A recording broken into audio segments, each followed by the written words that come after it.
Sa iba pang balita, muling ipinanawagan ng mga guro sa iba't ibang paaralan sa bansa ang hiling na salary increase kalinsabay ng pagdiriwang ng World Teachers Day. Ito ang balita ni Bianca Dava.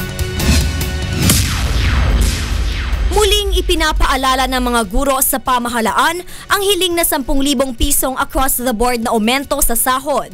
Sa pamamagitan ng isang silent protest, ipinanawagan ng mga guro at kasapi ng Alliance of Concerned Teachers sa isang paaralan sa Cubao ang mabilis na paggalaw ng Kongreso at Senado sa panukalang 10,000 dagdag sa sahod upang mapataas ang antas ng kabuhayan ng mga ito tungo sa maayos na serbisyo para sa edukasyon sa bansa.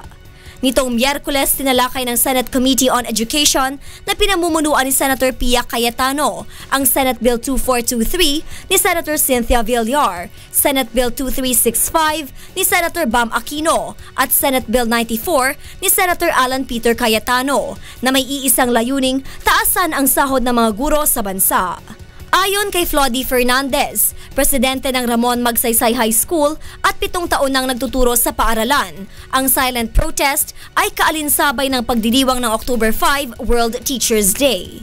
Ito nga programa na naganap naman, programa ito ng mga mag-aral na kung saan magbibigay sila ng parangal sa mga kaguruan kaugnay sa World Teachers Day. So yun, at nagkakaroon kami ng wearing of black armband. Sumisimbolo ito para itaas sana ng gobyerno ang sahod ng mga guro. Pagpapakita rin anya ito ng pagkontra sa sinabi ni Pangulong Benigno Aquino III na walang magiging increase sa sahod sa 2015 na national budget dahil sa umiiral na standardization law na naisa-ibatas sa ilalim ng administrasyon ni dating Pangulong Gloria Macapagal Arroyo.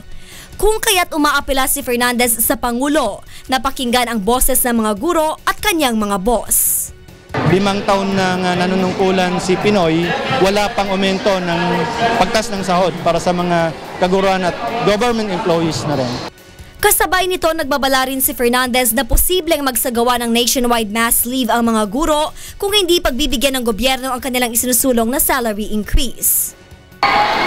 Ngayong araw aabot sa 250 mga guro at 5,000 mga estudyante ang nagpakita ng suporta sa wage hike dito sa paaralan. Samantala, nagsagawa rin ng noise barrage ang mga guro sa iba't ibang paaralan sa bansa. Sabay-sabay na pinatunog ng mga nakiisang paaralan ang kanilang school bells kaninang alas 10 ng umaga bilang hudyat ng kanilang pagprotesta. Bianca Dava, UNTV News, Worldwide.